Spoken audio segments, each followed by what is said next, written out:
So thank you guys for joining us for our next in the series of skill building webinars. Really excited about this one. This one, I guess we're calling this Proposal Development 101. And we've brought in some expertise from Creative Associates, which is our sister organization and a major implementer of U.S. foreign assistance. The approach that we've taken with these is I'm trying to find younger and cooler and more fun people to do these webinars with you guys, similar to what we did with Ryan last night. And the idea is that Jessica and Meaghan were in your shoes not so long ago, and that they can identify with what you're about to go and do as unofficial ambassadors, and that they can also speak from their own personal and professional experience in sharing tips of the trade that they've come up with or developed in their personal and professional expertise. So I share Jessica and Meaghan's bios with you guys, just a couple of highlights though. Meaghan is a proposal manager at Creative Associates, and before that she was at Land O'Lakes, and she worked on various proposals and new opportunities in Africa, East and West Africa in particular, for USAID, USDA, and the Gates Foundation. So it's a nice different range of possible donors that you guys could potentially be looking at, maybe not necessarily for this summer, but in the future in terms of thinking about doing proposal development and proposal writing. And Jessica is a proposal coordinator at Creative Associates, and I should also just say about Meaghan that she's a returned Peace Corps volunteer from Ecuador, and she spent almost 3 years there working in the different food security programs.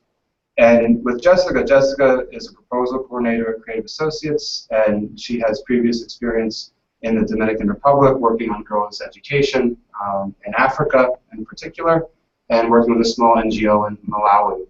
So not exactly the places that you guys are going to this summer, but a lot in common in terms of the different challenges that people face, and also both have a great first-hand understanding of what it's like to be at a small NGO in a developing country where there's almost no resources and a lot that has to be accomplished. Before turning it over to Jessica and Meaghan, I wanted to ask each of you guys to go down the line and introduce yourselves, say where you're from, where you're going to this summer, what you're going to be doing there, and if you have any other particular interests related to international development and proposal writing that you want for Meaghan and Jessica to know about before they start this session. Okay, Sasha, why don't we start with you? Welcome. Yeah, hi everyone. So I'm Sasha. I'm from Norwalk, Connecticut, and I will be a junior. Wow, at Lehigh in the fall. I'm just generally interested in writing in general. It's just something I really enjoy doing, and I will be in Morocco this summer. Great. Tammy, go ahead. Hi, my name is Sammy. I'm from Seattle, Washington, but I go to college at McDaniel College in Maryland, and I'll be in Morocco as well. I think I'm paired up with Sasha at the Greenside Development Foundation, and yeah, I guess I like writing, and I like writing proposals, so I'm interested to see how I can develop that. Good. Isabel, you want to go ahead? I'm Isabel. I'm from Pennsylvania, but I go to Queen's University in Charlotte, North Carolina. I'm going to Indonesia, and I'll be working with PKBI with research. I'm also really interested in writing. I've never written a proposal, but I'm excited to learn how. And PKBI is the Indonesian equivalent of pen pal. I'm sorry? I was just filling in for people to know that PKBI is the Indonesian version of Planned Parenthood. Yeah. Okay. Rafiatu, is that you? Yep. Going by Darlene today? Yeah, my name is Rafi. I'm from Princeton, New Jersey. I go to the College of New Jersey, and I'm gonna be in Morocco this summer working with kids in the summer camp. Okay, thanks. Operator. Hi, my name is Aubrey. I'm going to be a senior at Arizona State, but I'm originally from Sunrise, Florida. I'm going to be working in Tajikistan this summer, specifically at Eroda, which is a NGO that works with families in the capital that have children on the autism spectrum. And I'm interested in this webinar because I have zero proposal writing experience, and it's something that is going to be expected of me, and I would really like to gain those skills. Good, thank you. And Miranda, is that you? Yeah, that's me. Hi, I'm Miranda. I'm from Chicago.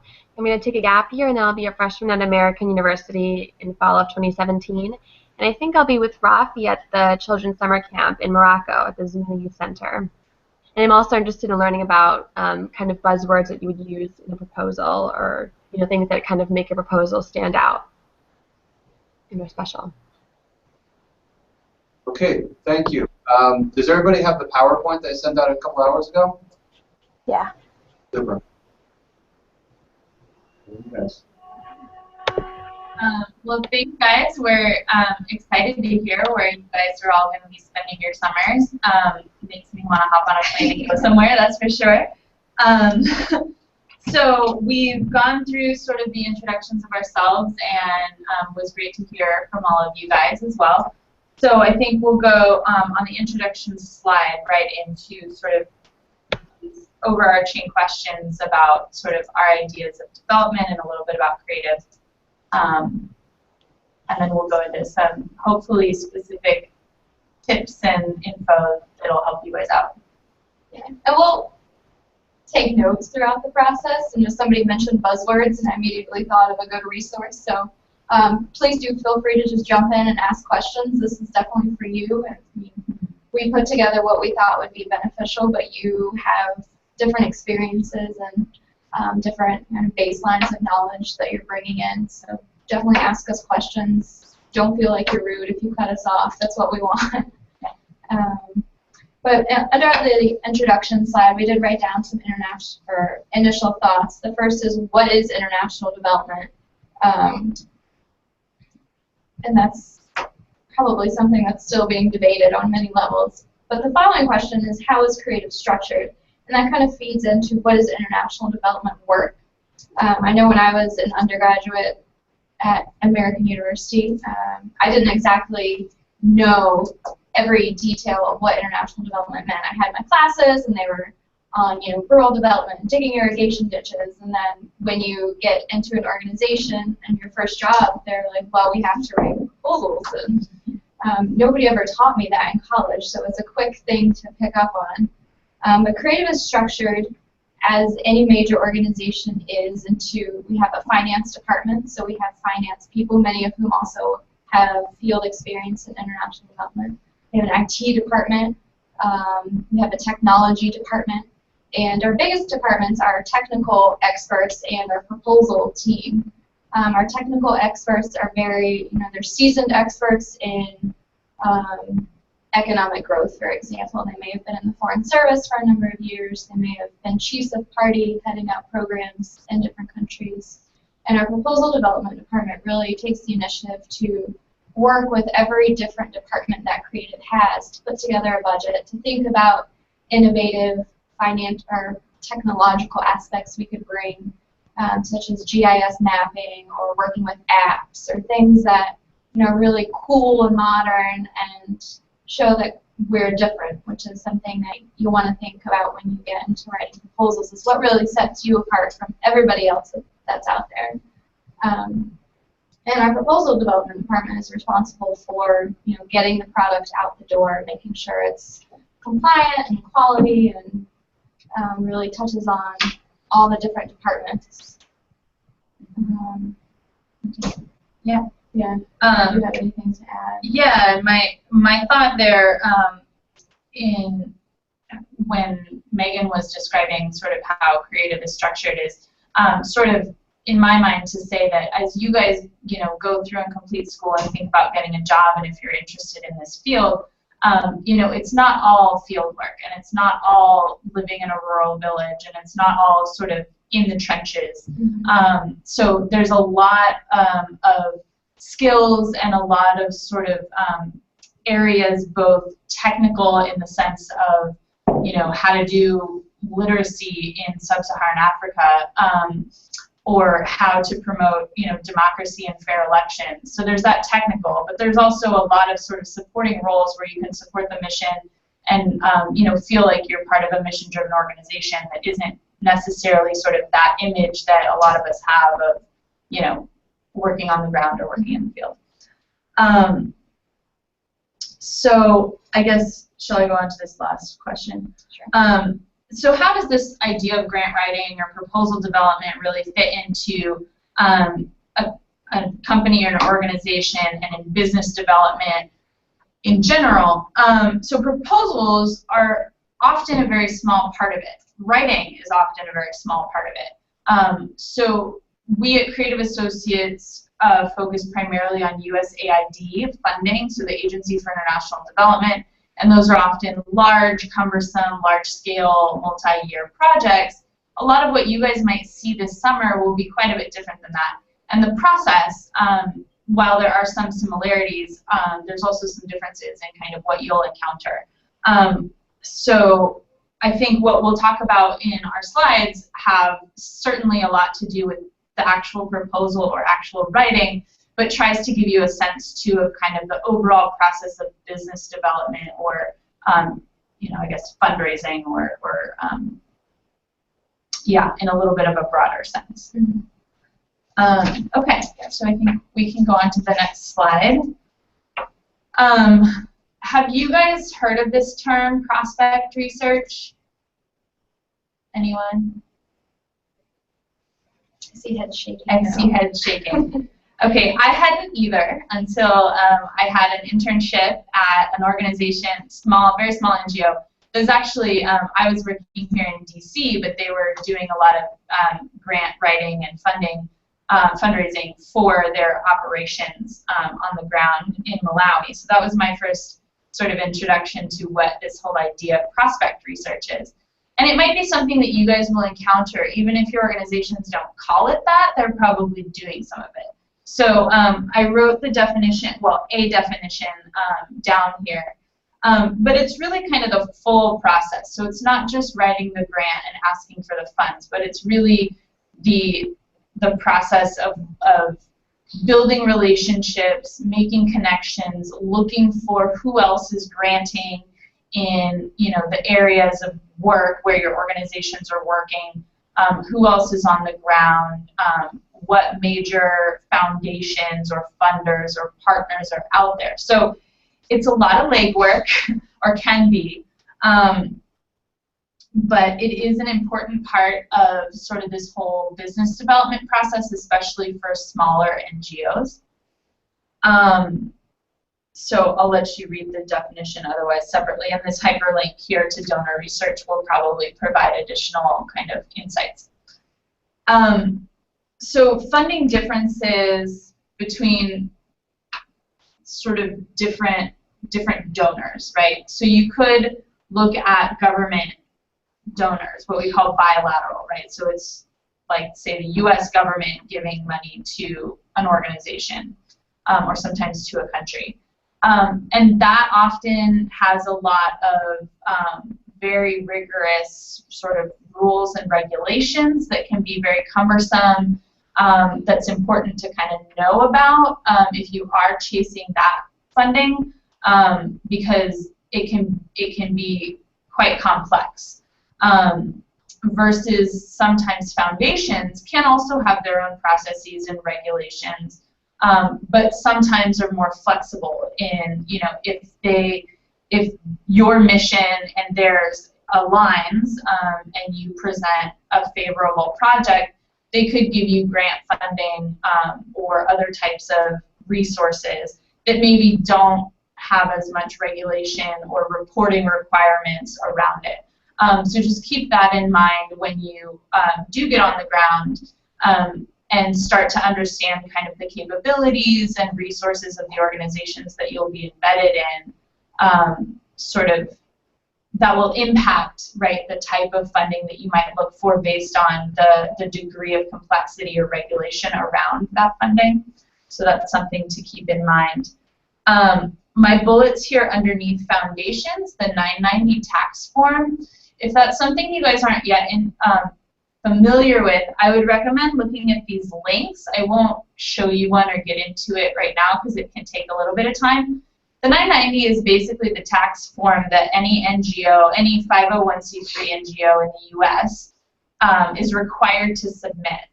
And I believe it's also required to be public record. So you guys should be able to access these. This guide star there in parentheses is a place where you should be able to access the 990s. And after this webinar, if you click on the links and go through, it'll really show you the amount of information you can learn about an organization by looking at these 990 forms. So if you're looking at, say, the Gates Foundation, right, who does a lot of grant making internationally, you can go into their 990 form and see in what regions of the world they're making grants, often who specifically, what specific organizations they're making grants to, types of initiatives or areas in which they're granting. You can also see how large a foundation is. So do they have substantial assets that they might be making grant funding? Or are they really a smaller organization where they wouldn't have as many resources to be doling out to local partners? So the 990 form can tell you a lot of information when you're digging around to see what kind of foundations might be able to provide your organization's funding. I guess. You might add something? Yeah, please do. So please don't sort of just glaze over. You hear IRS and you know, it's sort of like it takes the wind out of your sails. Like IRS Form 990, this is like for not-for-profit organizations. We have to prove why we are a not-for-profit organization, that we are doing something for the public good, why we are not paying taxes. And so, you know, we're required to provide all this kind of information for the public to basically hold us accountable. And in our case, it's an accountability factor. For a foundation's case, this is really an important tool because you'll hear things like, oh, you're working on autism. You should really go to these people. Like, they're so interested in those issues, and ask them for money. What you should go and do is go and search for that person in their 990 or that foundation in their 990 and actually see if they have any money and if they are giving it out, because it's pointless for you to assemble a proposal and to write some kind of very sincere letter asking for support if there are no resources there. So it's awesome that you brought that up and put that there. Right. So it's a great resource once you learn kind of how to read them to understand, is it realistic that this organization could potentially want to work with us? I have a quick question. Yeah, please. You said that in the States it's public record, something not true international. I'm sorry, can you say that again? You said that these 990 forms are public record, right? Right, so they're public. I think your question, Aubrey, was whether organizations overseas need to fill out these forms. Is that what you're asking? Yeah. No, unless they are also incorporated in some capacity in the U.S. For example, the organization that I interned with when I was in grad school, their operations were exclusively happening in Malawi, but they were incorporated as a U.S. 501c3 nonprofit, primarily so they could raise funds. And they had a very small office and like 2 employees here in the States, but otherwise all of their operations were happening in country. So in some cases like that, where they have some kind of formal entity in the U.S., they would have a form like this. But you're right, if you're looking at local foundations in the countries where you're working, they would not have this resource. Yeah. Okay, were there any other questions yet on this piece? Okay. Okay, go to the next slide for now. Yeah, we'll move on to the positioning slide. This is our fancy term for publicity, more or less. We have categorized at Creative 4 phases of what our business development process, and positioning is one of them. But it really just means publicity and making sure that other people know who your organization is. In my mind, this is something you all can play a big part in, but definitely with somebody from your organization. I would caution you against, as a former Peace Corps volunteer, I would caution you against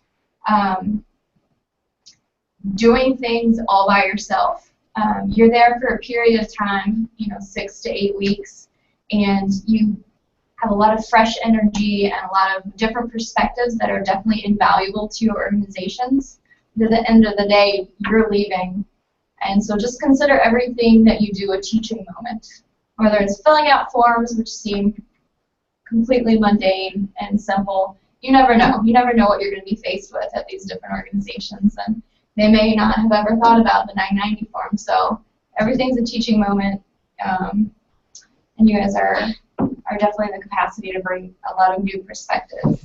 The first bullet point is networking. It's a simple tool. We do it all the time, even if we're not doing a specific proposal topic, for example. Yesterday we were at a conference all day long, and we're meeting people, we're explaining what Creative does, and you can explain what your organization does as an introduction. You can hold these introductory meetings, between different organizations, with the government, with you can find out who the USAID implementers are, and the information always trickles back. The hardest part of working on proposals is having people not know who you are or what you do. You always want them to come in and think of you. Other people will think of you and invite you to participate in their proposals also. But they have to know who you are, what you do, and what your value add to them is. The second point is have a social media presence. Everybody has smartphones. Everybody has access to internet. It's not uncommon. And so utilize that to your benefit. Tweet and retweet and post things that you're doing on Facebook that are super cool. And work with somebody in the organization to do that. You may find that people are playing multiple roles. The office admin assistant is also your resident communications expert. Or you may just have a younger staff member who's interested in working with social media. So you can talk about how that fits in with the organization goals and what kind of things you want to tweet about, and people start paying attention. I've worked on projects before where USAID specifically requested that there be a Facebook page and a Twitter page or presence. I don't do Twitter, so I'm a little, I'm not that cool and young as been described. Everything's relative. Yeah. So those are easy things that you can get momentum started with. Another thing is just be able to describe your financial and management abilities and systems. It's something that Jessica and I ask every organization that Creative partners with, every organization asks us. And it's always great. You have a winning technical approach. You have a lot of expertise. We know you can do the job, but can you systematically manage money? Can you manage staff? And how do we know that, if we give you 3 years of funding, that at year 1.5, your organization's not going to be bankrupt and you're going to close and somebody's going to take that money and run? And those are just, Maybe you could elaborate on that a little bit. Maybe a specific example to get the point across. I think we did. Yeah. So, for example, one proposal, I don't know if it was Jessica or me or somebody else in our department, we were talking about the financial and management capabilities of an organization. We said, okay, we have, let's say $100 is our whole project budget, and we were going to give them $50, for example. But when we went through the financial and management systems, we said, okay, in the past 3 years, you've had 10 projects, none of which have ever reached the theoretical $50. So we don't know that if we give you the money, that you can handle it the way that you say you're going to. Your experiences with projects $10 to $20, for example, and that's probably the safe space and the safe range, unless they have new staff or new systems to monitor and track where money goes. Budgeting can be a complex issue if it's not done properly, and at least in the USAID world and other foundations, you're very much accountable for how you spend money, and they want to know where it goes, and they want you to prove, with even one thing on the management system is to be able to keep records and keep track of receipts, for example, which can also help you in the long run because it feeds back into any new budgets you have to do. You have no idea, for example, how much your office rent costs, but yet you want a new office. You can go back through your records and say, oh, it's just kind of getting everything in an organized fashion.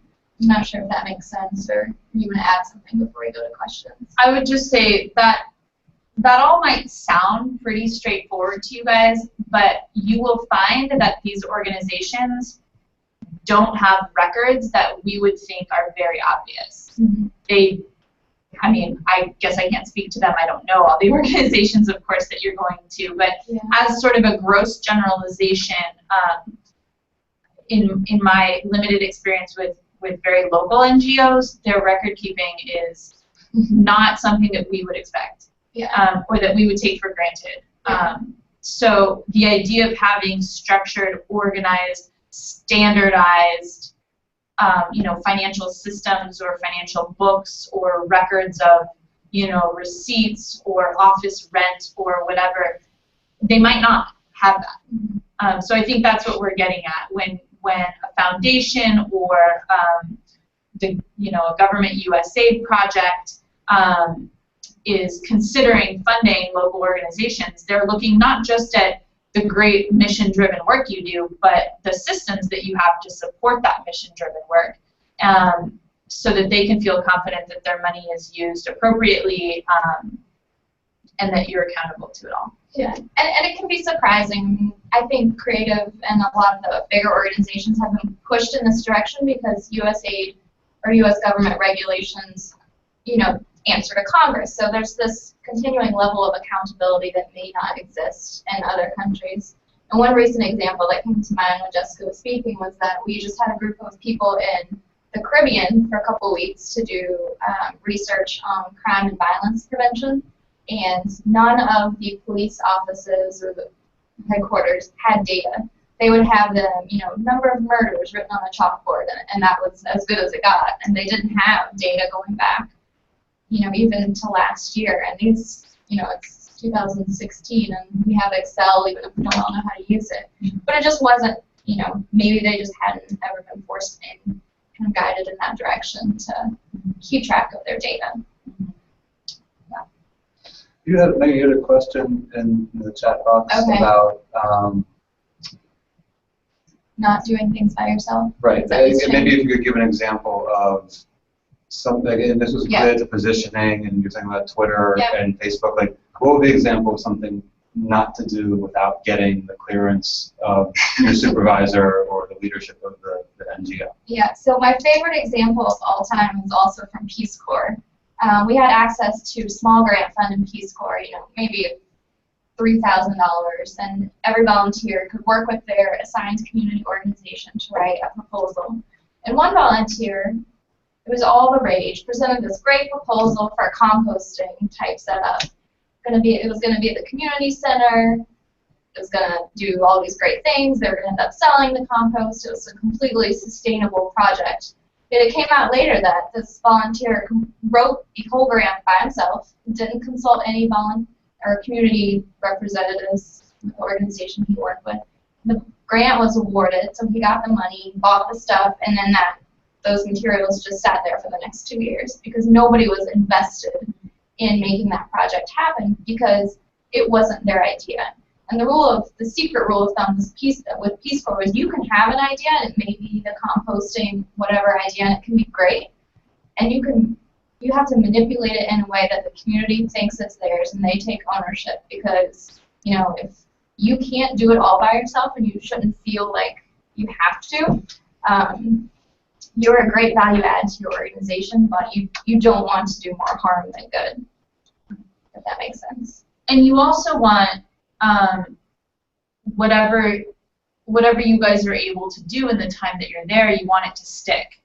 So even if you are given the opportunity or authority to take your idea and run with it, or to develop some brilliant tracker of, you know, different potential funders and all of their data and information and who we should run after, and, you know, to help them sort of with this prospect research, or you know, you write up some great capability statements for the organization that they can use to present in future meetings with potential funders, or, you know, whatever. You want those things to exist and to be maintained after you leave, so you really want them to understand what you might be putting together, why you're doing it, and have them sort of take it on with you, so that when you're no longer there, they still have it and are still able and willing to use it.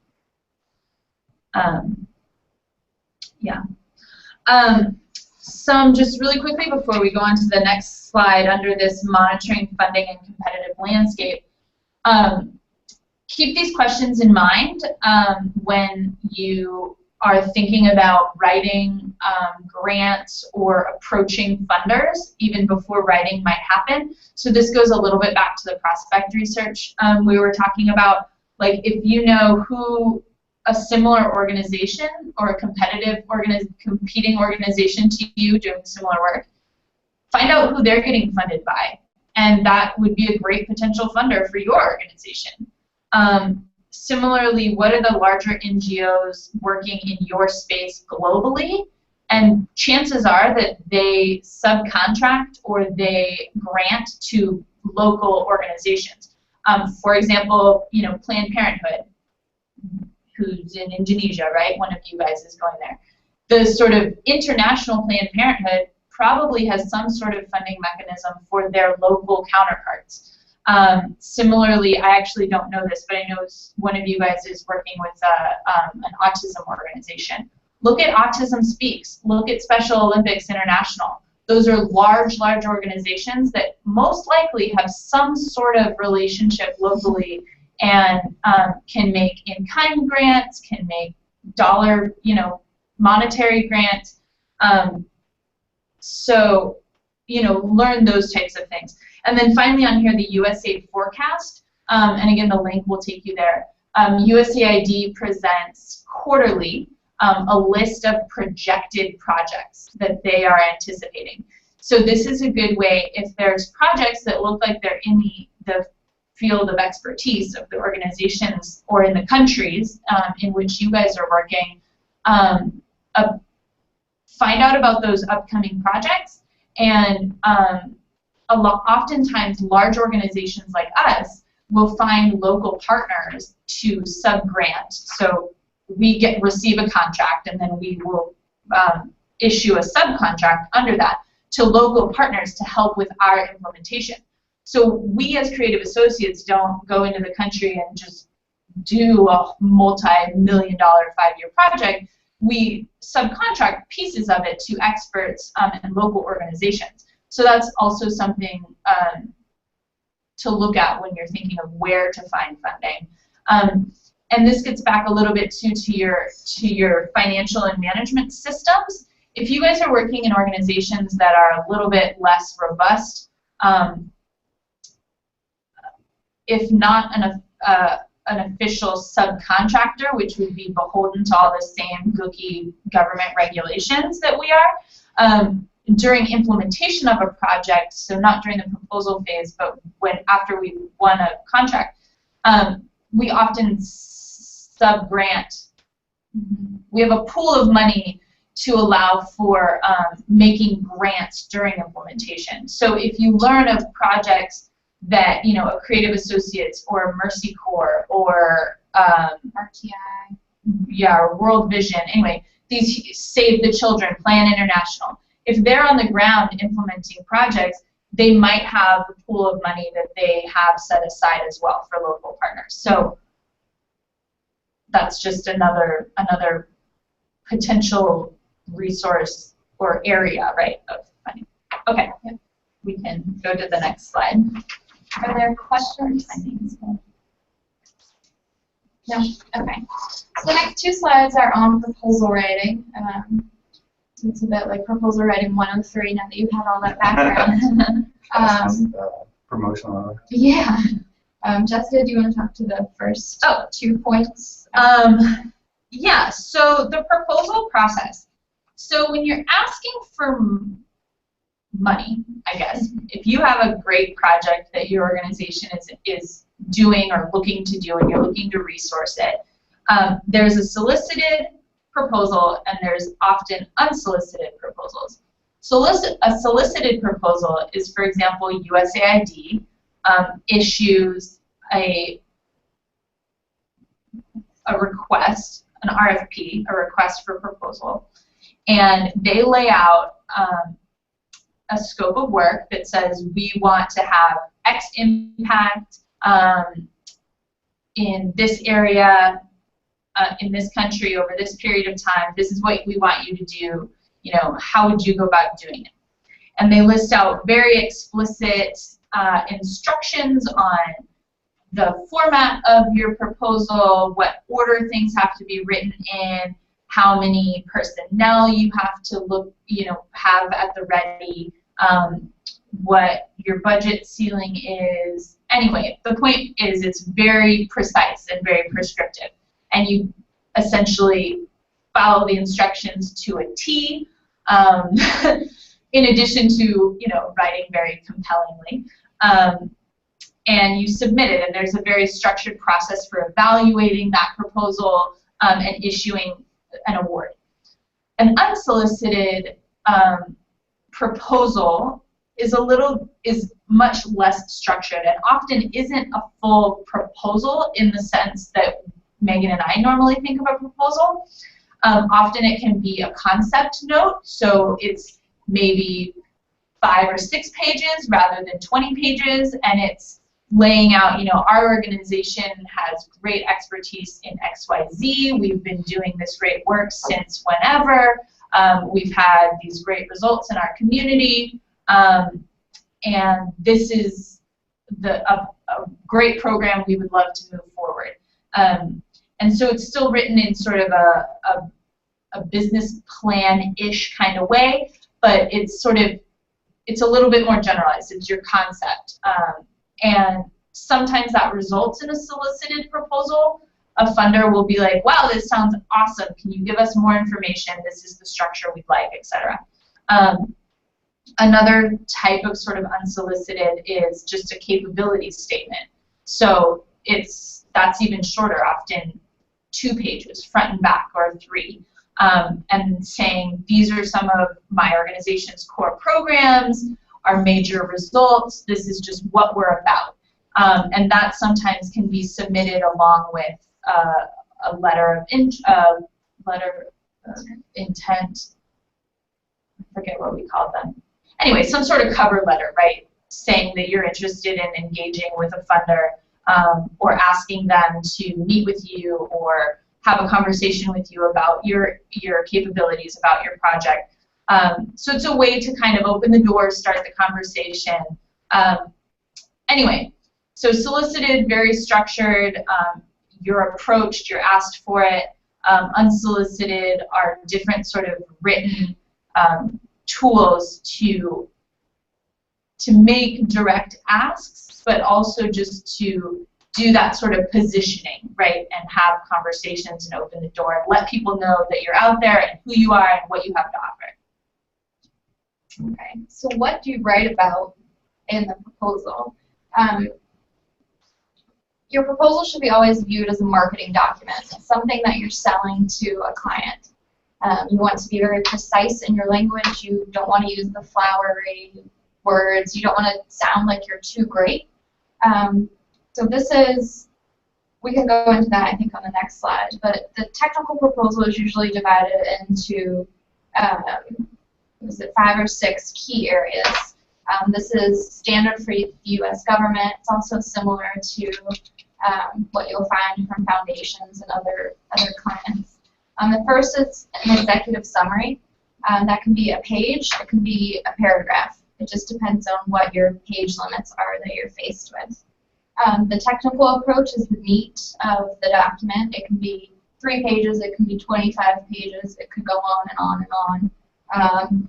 But it's a lengthy piece of proportionally of whatever you're presenting, saying here's what we're going to do, how we're going to do it. I always think of it, that's like your party invitation piece. You don't want to show up to the party if you don't know where you're going or who's going to be there or how you're going to get there. So you include the who, what, where, why, and how. For everything you say you're going to do, you want to kind of have that formula underneath. Otherwise, they don't know if you are providing youth after school camps, where you're going to do it, how many instructors you need. And that information also feeds into your costs. So thinking about it on different levels, everything kind of plays off of each other. Another big section is the staffing. Great, so you say you've got this wonderful approach to doing youth summer camps. Who's going to do it? You may have said we have 10 youth counselors working in these summer camps at the community center during daytime hours because we know the youth don't have any other activities. But who are the staff? Are they qualified? What's their previous experience? What makes them so great, and how will the youth and the community ultimately benefit from interacting with them? In USAID proposals, there's always a management section. How does your home office or whatever organization you work with, how are they structured to provide support to any staff? How do they, what are their communication systems? If you have another office, for example, how are you Skyping? What's your communication system like? These other key, we recently did one where there were different islands in the Caribbean, for example, and there was one office, one main office, and then smaller offices, and you had to talk about travel and who's communicating with the client, for example. But that's usually very prescriptive, and they ask you what the areas that they want to include.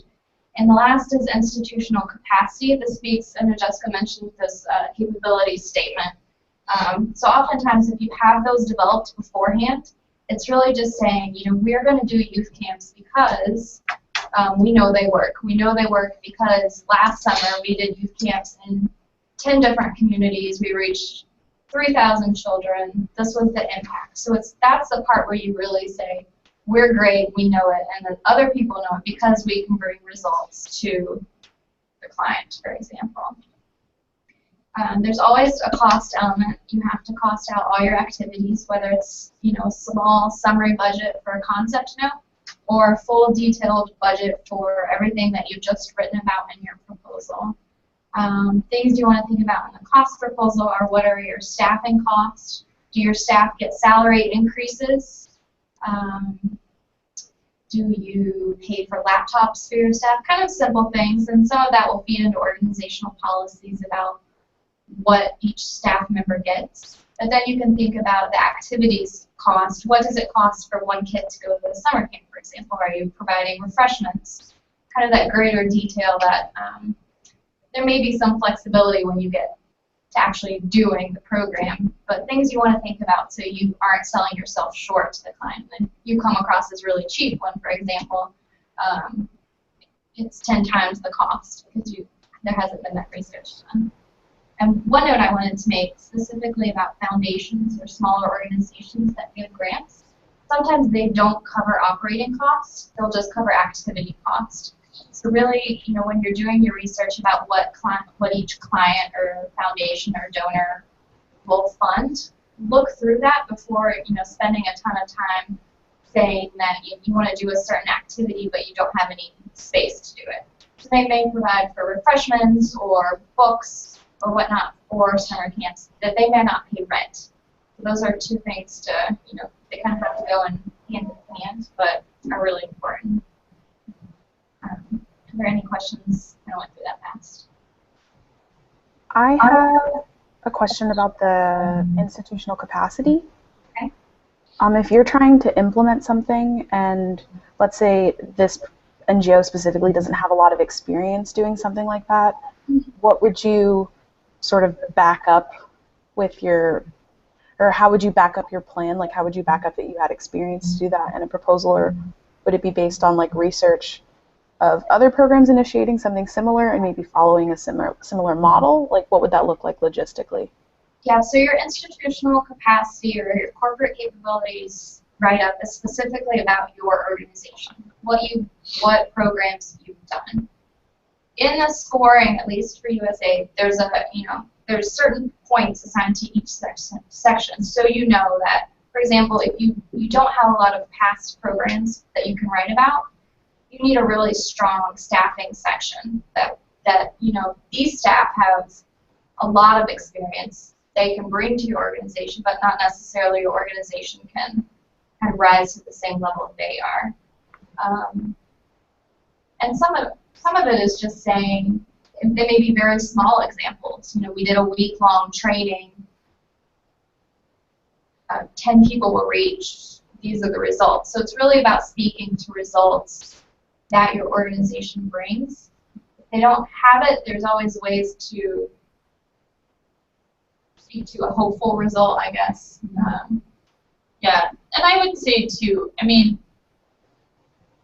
probably the funders that your organizations approach or that you may have an opportunity to suggest or approach while you're there, they're going to know the difference between a small local organization and community service organization versus a multi-million-dollar big international group, right? So if you're speaking to your sort of institutional capabilities and from your perspective it seems like there's not a lot, your funders aren't going to necessarily expect, pages and pages and years of robust results. Like whatever, even if it's anecdotal or experiential that your organization can speak to, they exist and they exist for a reason and they've got to be doing valuable work. Most of them are very mission driven. So just finding sort of the success stories, even if you don't have tons of data or whatever, will be very relevant for that section. My other thought too is that when we're writing proposals, what is contained in each one of these sections is very specific. So like institutional capacity is usually meant to be what has the institution done? What projects have we implemented? Whereas staffing is really like, what is the background and expertise of these specific individuals?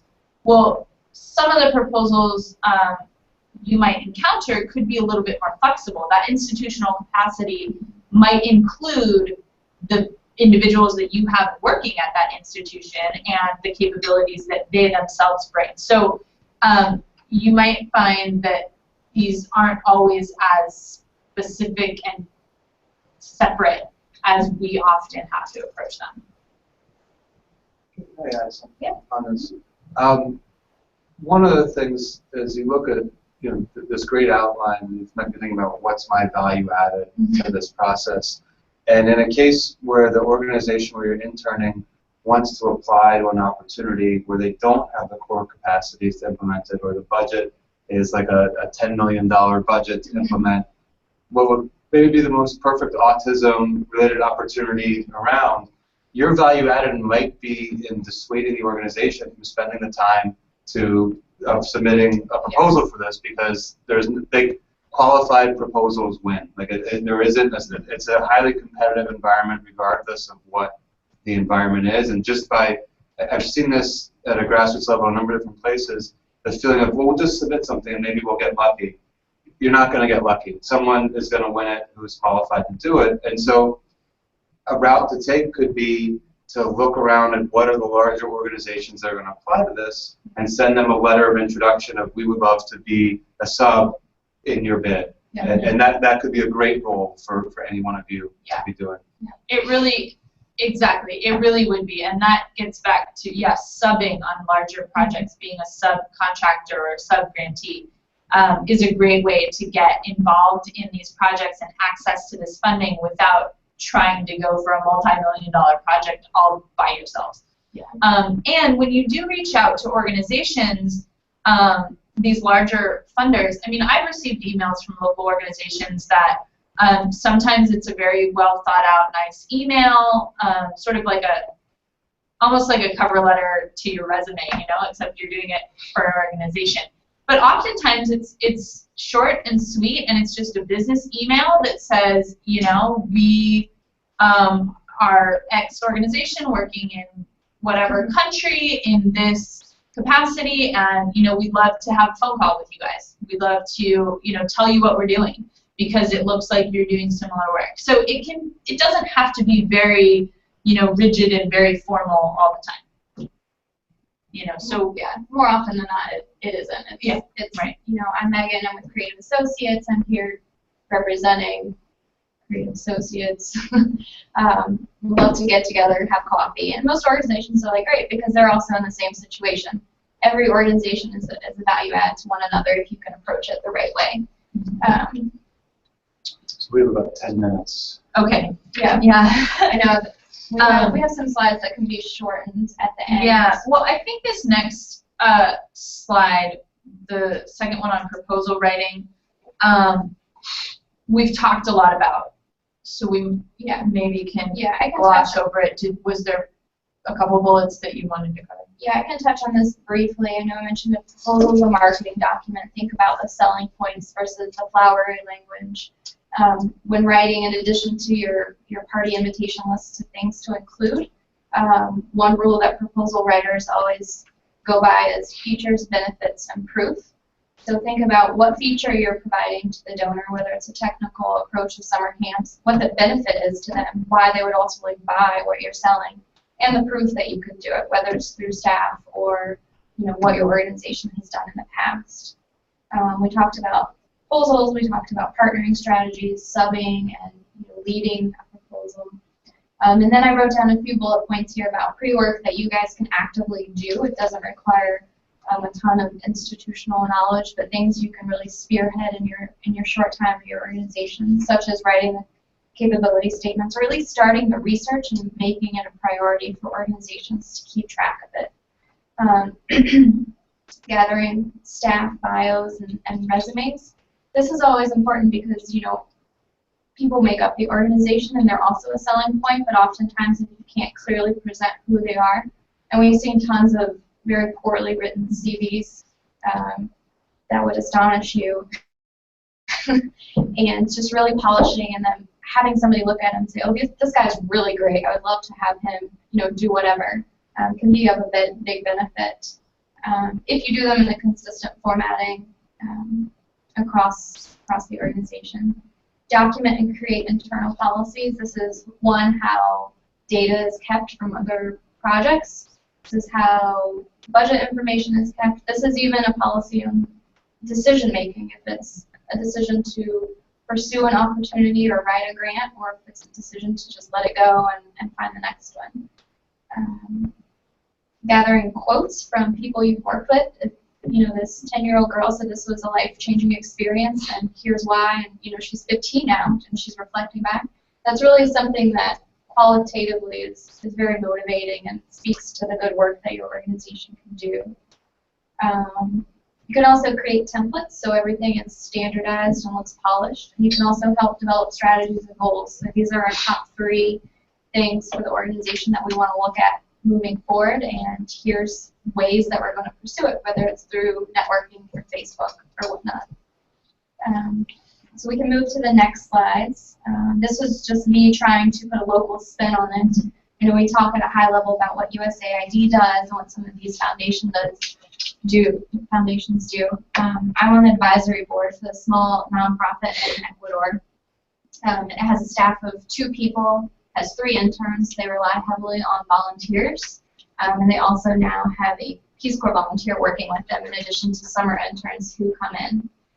Their mission statement is there, but this is just a snapshot of their financial portfolio from 2014, where their balance was $2,780.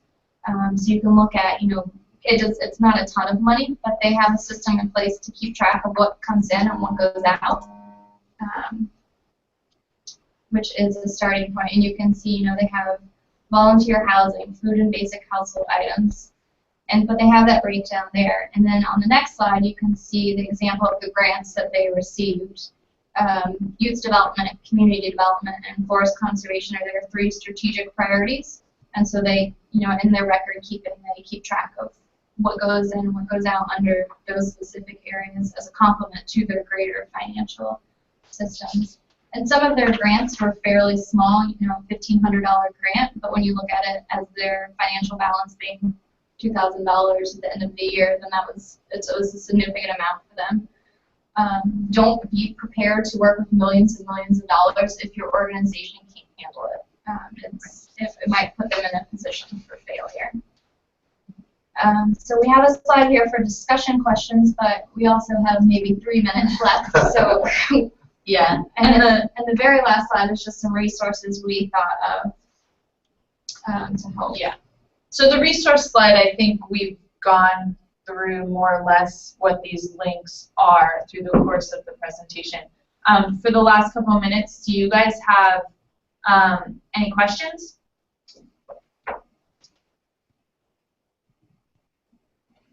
Let me ask their question for them then, Okay. as they formulate their question. What do you think is realistic to expect for them to do in a 6 to 8 week period in a grassroots NGO if they are working on proposal related and business development? So you've given a wonderful overview of all the steps and the whole process, but if you were to drill it down to this group right here, what's the value added they can have? I think that if you guys have an opportunity to look at a full solicited proposal and work on it, great. That's awesome. That'll be a really cool opportunity. And depending on the organization and what their funding streams are historically, they might have a pipeline or planning in place and understand what proposals they might want to go for or what might be available. But if they don't, writing these capability statements, writing these concept notes, X organization has this approach to working with autistic youth in Tajikistan, and this is why it works, and this is kind of their theory of change and how they're going to make this impact.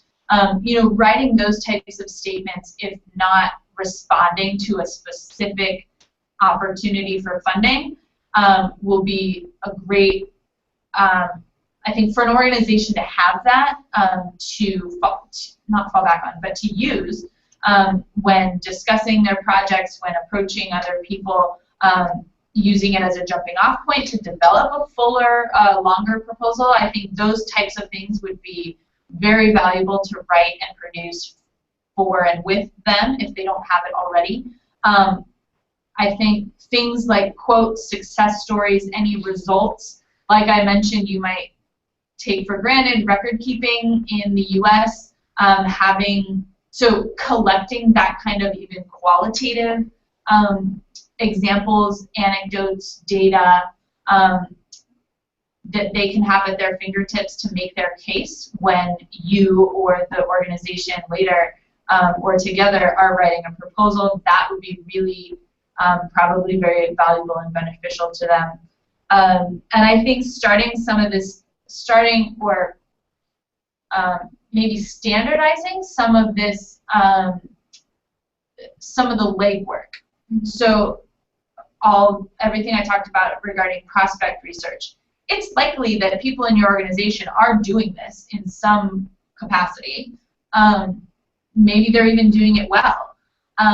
But the more sort of standardized and polished some of these, the way you approach an organization, or if you had a meeting with them, tomorrow you want to follow up in 6 weeks just to refresh their memory, keep your organization at the forefront of their minds.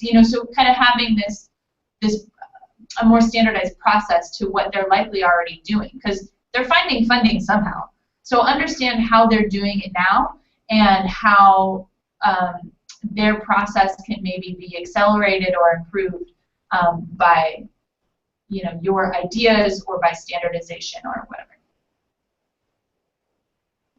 Do you have? I'm just nodding. Very And really, I think the very first thing to do is just ask. Ask what their expectations for you are. Let them know you have some ideas and are really willing to work with them. See what's been done before you so you're not recreating work.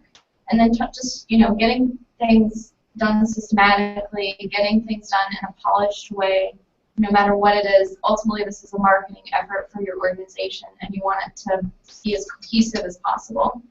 I think are some key things that you can do there.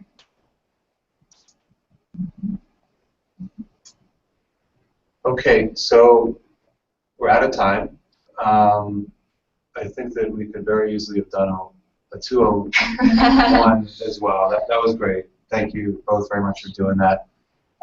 In the deck on slide 12, Meaghan and Jessica have put, these are great links in terms of resources to look at.